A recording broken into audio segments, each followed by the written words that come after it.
The readings today are about domination. The word domination comes from the same word as Lord, dominos, power, care, who's in charge. In the first reading, it's a strange one because the prophet is speaking to the Jewish people in bondage, in exile, in Babylon, and the prophecy is there is this anointed one, this blessed one, Cyrus, who doesn't know God at all, but is a powerful leader from a foreign country and has come to liberate the people of Israel. This is the prophecy that he will. But the second part is, I am the Lord. Remember, I am the one who called you. I am the one who takes care of you, Cyrus, to take care of my people. So it's a prophecy of a king who doesn't know God, but the Lord is Lord of all. Now that gets tempted in the gospel. The gospel today is the Pharisees and the religious leaders have had enough of being told parables and vineyard stories in which they do not come out looking very good as religious leaders. So they're trying to trick Jesus into breaking the law or appearing not holy or whatever. So they say, they have a good question, and Jesus knows their evil intents. But it's really interesting, isn't it, that they really schmooze them up. They lather them up with honey and nice things. You know everything, and you are. Jesus says, yeah, I know what you're up to. And they say, okay, here's something we've been wondering about, just casually wondering about, but they're really trying to trap him. Here's a coin of the Roman Empire. Whose image and whose inscription do you read here and do you see? And he says, well, it's Caesar's. That's his image on that metallic coin, the Roman coin of the realm. And is it lawful to pay the tax, the tribute? It's really a property tax. Or are you saying, no, it's not lawful because of our religious beliefs? Are you, in a sense, adoring Caesar as the king and God of the Roman Empire and so of the world? Are you recognizing him as Lord or not? So they think they have a good trap. If he says yes, then he's against religion. If he says no, then he's against Rome. Jesus says, render to God what belongs to God. He says, of course, first render to Caesar. That is, if you want the benefits of the taxes, you have to pay the tax. That's legal according to the Roman Empire.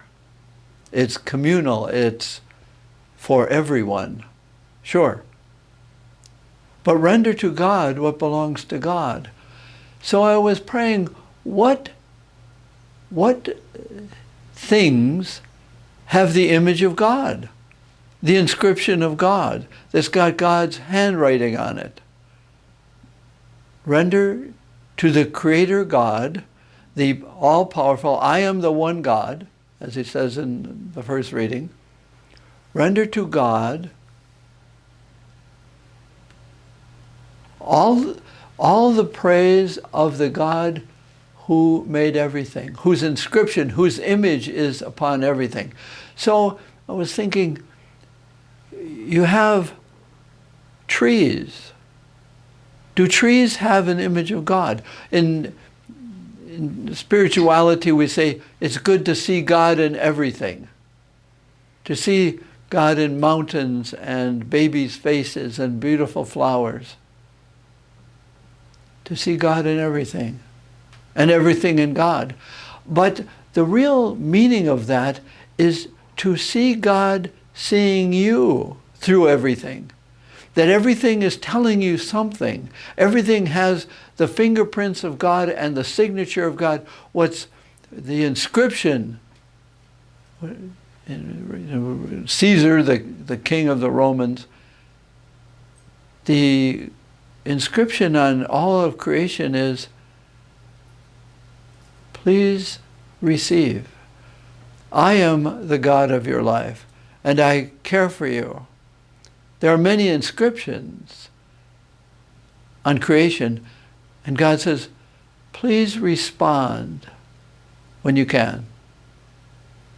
So a tree is speaking to you. There's lots of fables and little stories about talking trees or talking anything, talking animals in Aesop's fables. Okay, what could a tree say to me? That God is speaking to me through the tree. If I'll listen, if I see the inscription, if I listen to the voice of God saying, I am a tree rooted in the earth, and so are you. And though I am in the mud and dirt of the earth, I also have a beauty. And roses say the same thing, and daisies and lilies. There's a beautiful flowering, but I'm of the earth. And I rise from the earth towards the heavens, and so do you. You know, you don't see that all the time.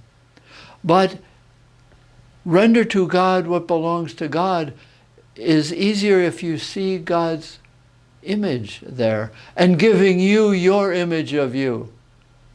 The tree says, I am what I am. Can you be who you are? Can you be of the earth and yet of heaven? So you see everything telling you something. What is difficult that everything tells us is that we are limited. The tree can't walk. The mountains are silent. But everything is telling us something about us and something about the giver. Now, we receive the Eucharist and we say there is more than you can see here, but it's saying something about the creating God, and it's saying something about each of us as God's creature. But it's limited. We are in the earth. We are of the earth, as well as of the Spirit. And everything that has God's fingerprints on it is saying, I am Lord. I dominate with love, not with power. I dominate with invitation and comfort. So to look at things, to see whose image is there, helps us see the image of God in ourselves and in each other. Everything will tell us we're limited, as everything is. But everything does point to the Lord of all creation, including ourselves, and says, can you see the image of God in yourself enough to give fruit and be a blessing beyond yourself? That's living the Eucharist. That's living the image of God impressed on each of us. And we render to God a recognition that all things you are the Lord. In all things you are the one who cares for that which is in the earth.